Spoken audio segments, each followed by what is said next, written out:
Assalamualaikum warahmatullahi wabarakatuh. Izin memperkenalkan diri, Taruna Muda Politeknik Ilmu Pemasyarakatan Angkatan 57. Nama Muhammad Rizky Putra, STB 5085, Prodi Teknik Pemasyarakatan C. Izin menjelaskan Bapak. Konsep pokok filsafat. Filsafat adalah suatu disiplin ilmu yang berfokus pada pemahaman konsep-konsep dasar dan prinsip-prinsip yang mendasari pengetahuan, realitas, dan eksistensi. Pengertian filsafat sendiri, menurut Purjawitan, kata filsafat berasal dari kata Arab yang erat hubungannya dengan kata Yunani, yaitu filosofia.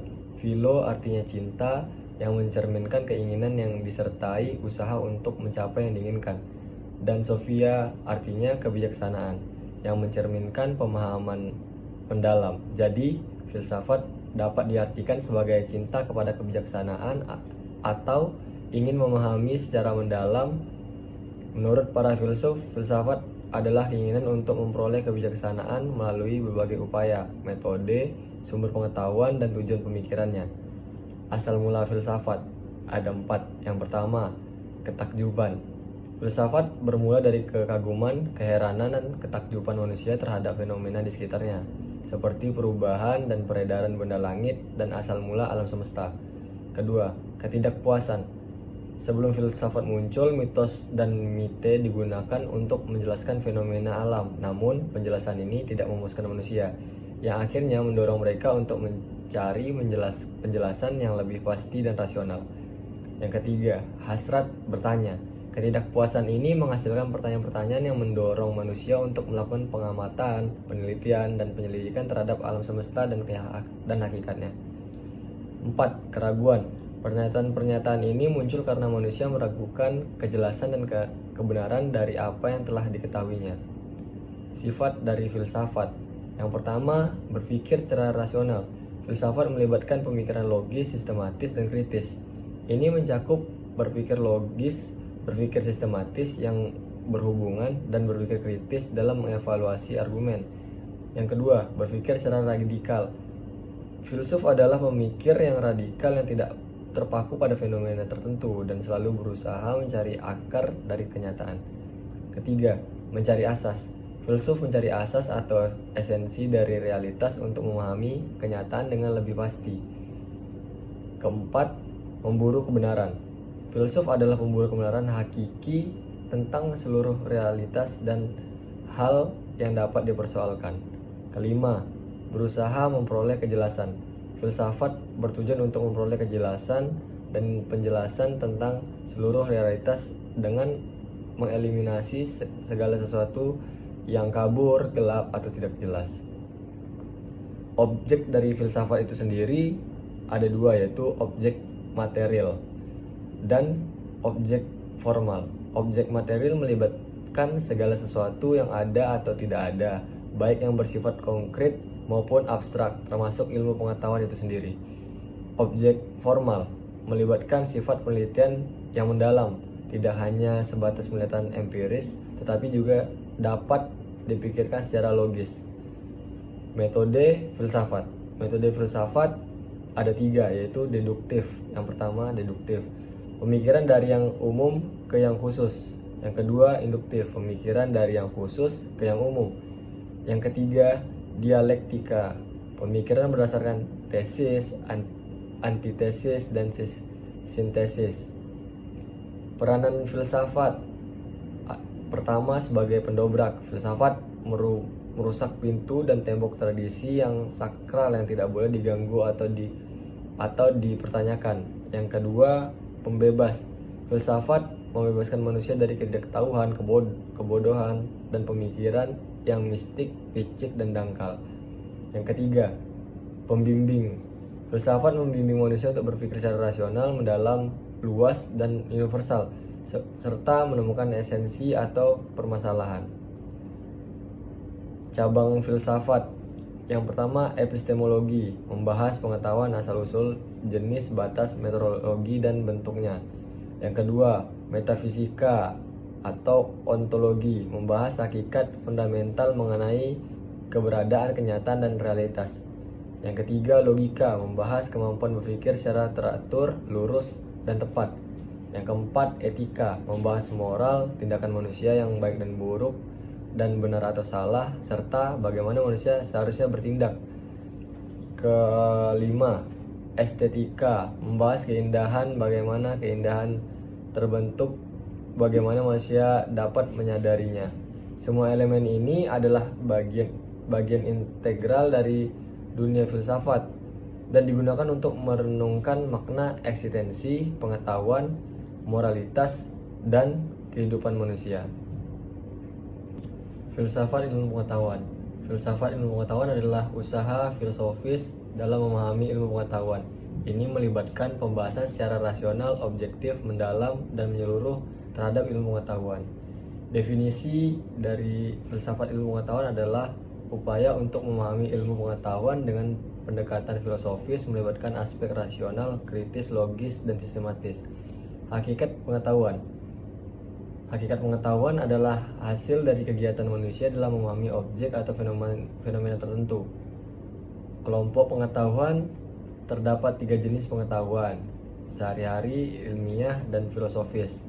Ilmu pengetahuan sebagai proses. Ilmu pengetahuan melibatkan aktivitas berpikir yang rasional, kognitif, dan teologis. Ilmu pengetahuan sebagai produk. Ilmu pengetahuan menghasilkan pengetahuan ilmiah yang dapat diakses melalui buku, jurnal ilmiah, dan penelitian ilmuwan. Objek kegiatan ilmiah. Ilmu pengetahuan terkait dengan pengamatan dan pengukuran terhadap segala hal yang dapat diamati dan diukur. Tujuan kegiatan ilmiah.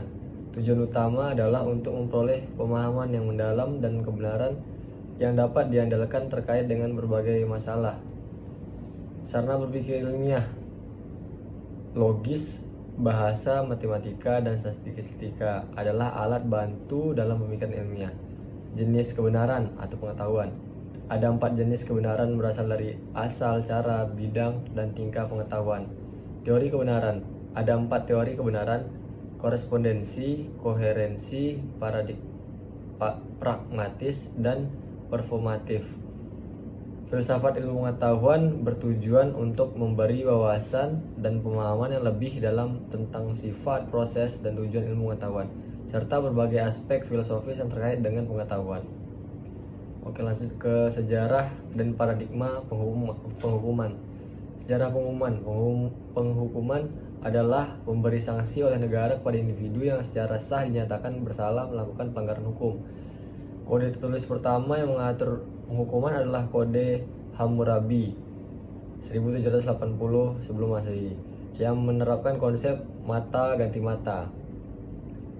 Setelah itu ada Kode Mosaik abad ke-16 hingga abad ke-13 sebelum Masehi, juga mengikuti prinsip mata ganti mata, menerapkan hukum mati untuk berbagai pelanggaran. Setelah itu ada hukum Draco 621 sebelum Masehi. Di Yunani memiliki hukuman mati untuk banyak pelanggaran. Terus ada hukum 12 meja 450 sebelum Masehi. Di Roma merupakan kode hukum yang menggantikan tradisi lisan informal dan tidak adil sebelumnya. Selanjutnya ada Magna Carta 1215. Di Inggris membatasi perilaku warga dan membatasi kekuasaan raja. Bentuk penghukuman. Terdapat berbagai bentuk penghukuman seperti lex talionis, mata ganti mata, ganti rugi, hukum mati, dan hukuman fisik. Di Romawi abad pertengahan, hukuman mencakup penguburan hidup-hidup, penyaliban, tenggelam, pemenggalan, dan pembakaran. Pada masa sebelum Ost-Indies Company, penghukuman melibatkan balas dendam keluarga atau pembayaran uang damai, pidana mati, atau pengurangan anggota tubuh, serta penyekapan dengan pekerjaan jaksa. Di masa pemerintahan Dendles dan Raffles, hukum mencakup pembakaran, penyiksaan dengan besi panas, hukum cambuk, penyekapan dan rantai, kerja paksa, pidana mati, denda, kerja paksa, dan dirantai. Paradigma penghukuman. Paradigma penghukuman adalah pandangan mendasar yang didasarkan pada nilai-nilai tertentu serta berisi teori, konsep, asumsi, metodologi, dan pendekatan yang digunakan untuk menanggapi masalah penghukuman. Paradigma penghukuman mencakup pelaksanaan hukuman penjara berdasarkan sistem Pennsylvania, sistem Auburn, dan sistem nilai dan progresif. Sistem Pennsylvania, terpidana diisolasi dalam sel sendiri sepanjang waktu tanpa interaksi dengan orang lain dengan tujuan mendidik dan menghilangkan perilaku merusak, namun juga mengisolasi mereka dari masyarakat. Selanjutnya ada sistem Auburn, yang itu terpidana diizinkan berinteraksi di siang hari tetapi tidak boleh berbicara satu sama lain. Tujuannya adalah memberikan hukuman yang keras dan menjaga sosialisasi. Yang ketiga, sistem progresif atau Irlandia. Terpidana mengalami 3 tahap, termasuk masa percobaan, pekerjaan bersama di penjara, dan pembahasan bermasyarakat dengan tujuan rehabilitas. Tujuan dan rasionalitas penghukuman. Yang pertama ada pemidanaan, adalah suatu mekanisme hukum yang memiliki tujuan tertentu. Prof. Sudarto mendefinisikan pemidanaan sebagai pengambilan keputusan atau penetapan hukum terkait pelanggaran hukum.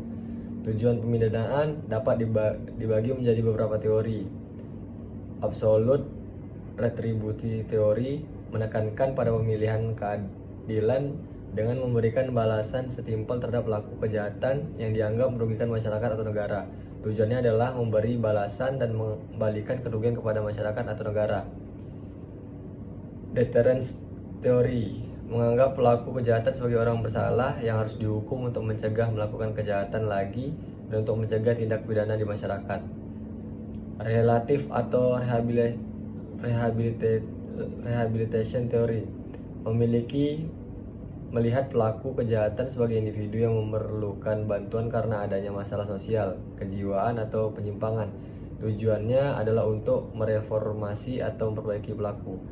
Pasal yang mengatur tentang pemidanaan ada pada pasal 51, dan pada pasal 52 pemidanaan tidak dimaksud untuk merendahkan martabat manusia. Siapa Pak? Sekian, terima kasih.